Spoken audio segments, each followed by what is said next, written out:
Hello, author Meg Medina is serving as the 2023 and 2024 U.S. Library of Congress National Ambassador of Young People's Literature.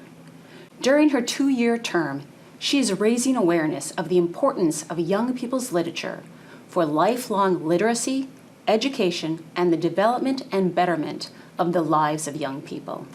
She is the first National Ambassador of Latina Heritage in the program's storied history, and she is an award-winning and New York Times best-selling author of picture books as well as middle grade and young adult fiction.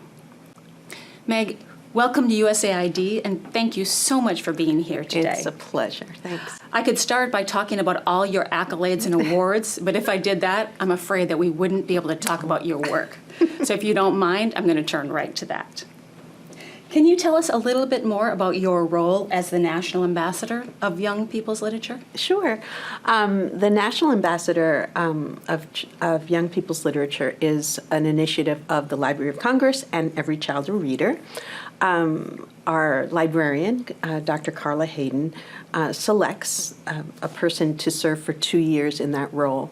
And essentially, I think I am the book friend to America's children. I will travel the country for the next 2 years talking about literacy, encouraging reading, and encouraging families to reconnect with libraries and with having books in their home and so on. Great. Tell us, how do you engage youth so clearly in reading? Well, I have a couple of thoughts on that. The first thought is that I try to write books that have both salt and sweet, sadnesses and really funny moments, because I think that that's how kids sort of live their lives, and from moment to moment, something terrible happens, something wonderful happens, and so I try to sketch their life as it actually is for them, and give them moments that make them feel like, yes, that's exactly what that kid is like in my class, or my mother did that to me too. So I try to just sort of capture their actual experience. And I also draw their lives with all of these things in it, with the iPad, with the software that they're figuring out how to doctor photographs. I try to write the world that they actually occupy. So people describe your writing as lyrical and heartbreaking, and your books as being necessary to any complete collection, actually. And I understand you also write from your own lived experience when you're writing. So how have you been so effective in appealing to such a global audience of youth? Yeah.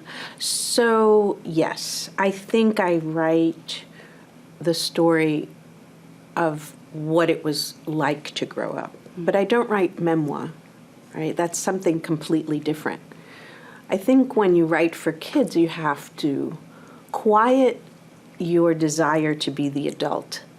And you have to return to who you were when you were 10 or 8 or 15. And you have to write that really boldly and really honestly. And I think that's what resonates when you dare to say the things and ask the questions that kids, they have right there on the tip of their tongue, but they don't dare to really ask. I think that's when a book will resonate. So I do write the story of being a Latina, of being a girl in an immigrant family, of being first generation, of struggling with all of the identity issues that happen when you are first generation, the shame, the money difficulties, language difficulties, the struggle with your parents to help them understand that you are this new thing in this new place. I write that, and what's surprising to me is that kids from every immigrant background sort of can relate to that. They see that similar experience, but also kids with a long history of being here in the United States feel like, yes, that's my story. I know what it's like to have a brother who does this or a mother who does that. So I don't know, I just think when we write an experience really honestly and close to the bone, I think that's what kids respond to. I appreciate that so much. As you know, at USAID, we're all about international development and working in a variety of countries. And those themes that you've just talked about, inclusion, representation, are so important for us. USAID integrates those in our programs at every level, actually. So if you could talk a little bit more of how you view and use representation and inclusion in your writing, we'd love to hear a little bit more about that. Yeah, thank you. Well, I think an authentic representation of people is essential. If we don't have that, what gets filled into that spot are stereotypes. And so I feel like we need stories written by people from different groups that really draw our families the way we are, how we sound, our impressions of things, our histories, our jobs, our food, everything.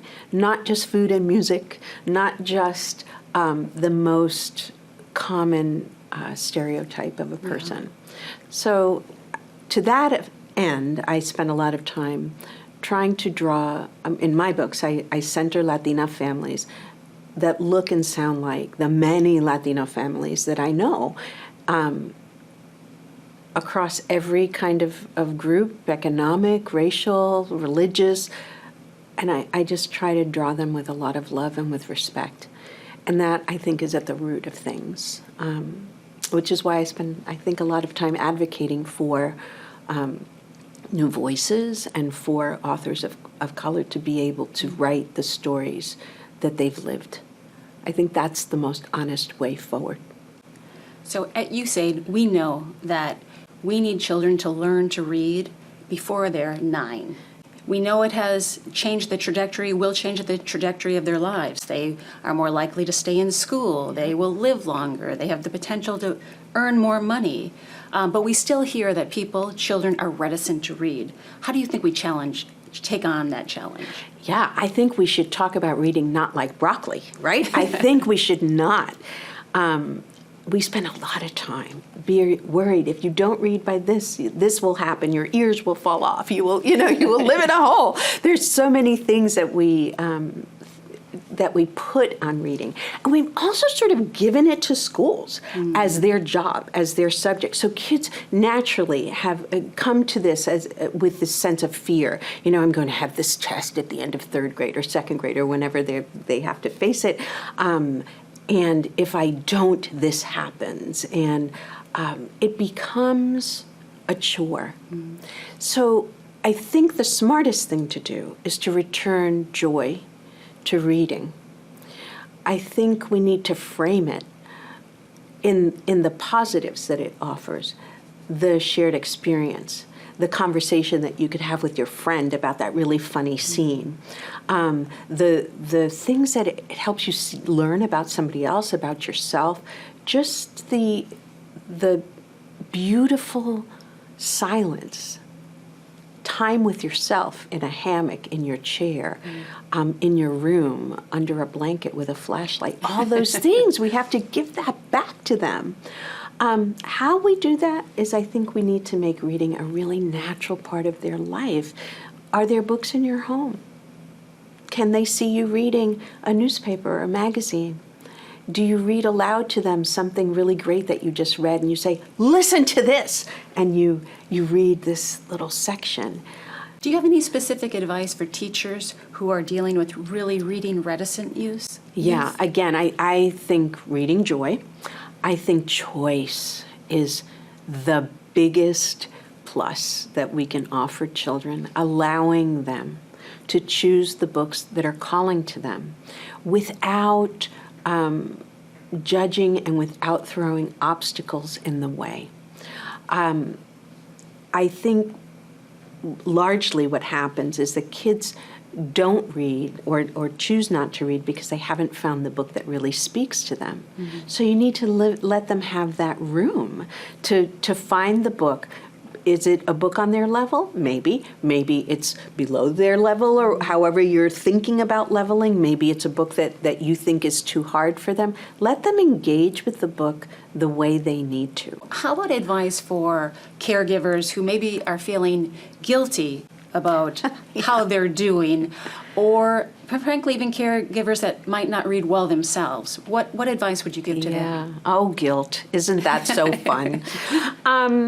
I think we put guilt down, and every day is a new beginning, right? I think the same is true for caregivers. Go find the thing that you want to read that appeals to you. It doesn't have to be the Pulitzer winner. It doesn't have to be what you think has someone else's badge of approval. It needs to be what sings for you and what makes you feel good. And the same thing, just creating small changes, having reading material in your home, just making room 20 minutes a night before you go to sleep, or whatever time makes the most sense during the day for you to just engage with print. I think it's small steps, and then before you know it, you're going to be like me, late at night, far too late into the night with my books. I know that you're traveling across the United States on a book tour, and I know that you're engaging both not only with youth, but with family, which I think is so interesting. Yeah. And let me get this right. I know you have a platform called is it Cuéntame? Cuéntame, exactly. Okay. My Spanish is not as good as yours, obviously. But about, let's talk about books. Can you tell us a little bit about that platform and what you're trying to achieve with it? Yes. So Cuéntame is an expression that Latino listeners are definitely going to be familiar with. It's sort of like, so tell me. So if I see you, let's say you've come back from 22 years somewhere else, and I say, Sheryl, Cuéntame, how's your family? Tell me.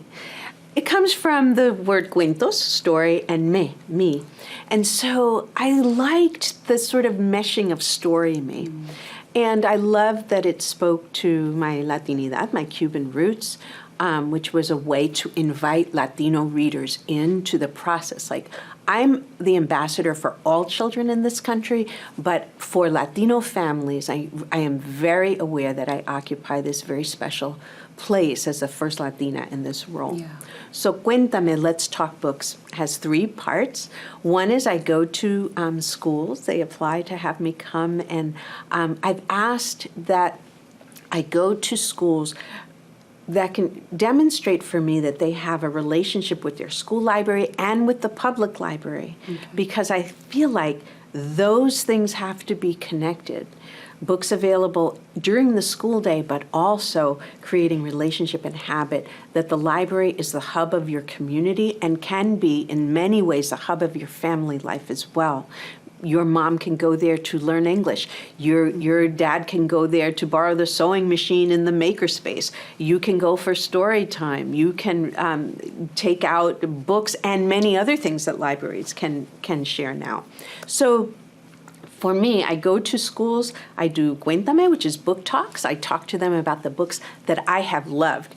I do not do a book report. I do not ask them to do a vocabulary list. There is no test. There's just me talking for 2 minutes about a book that I love.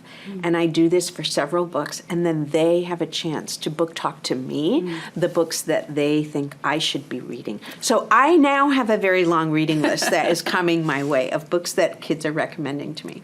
That's the first part. The second part is the library part, engaging families and doing events at libraries that invite families in, so that we can talk about simple ways to make stories and books part of their life. And the last part is going to be more part of the second year of my ambassadorship, which is creating an archive of authors who are writing right now. I want to ask them one thing they believe is true about growing up, one thing that they believe is true about reading in their life, and I want them to read for me what they consider the best minute of their writing. I want that housed at the Library of Congress to signal the importance, like the foundational importance of children's literature in our lives.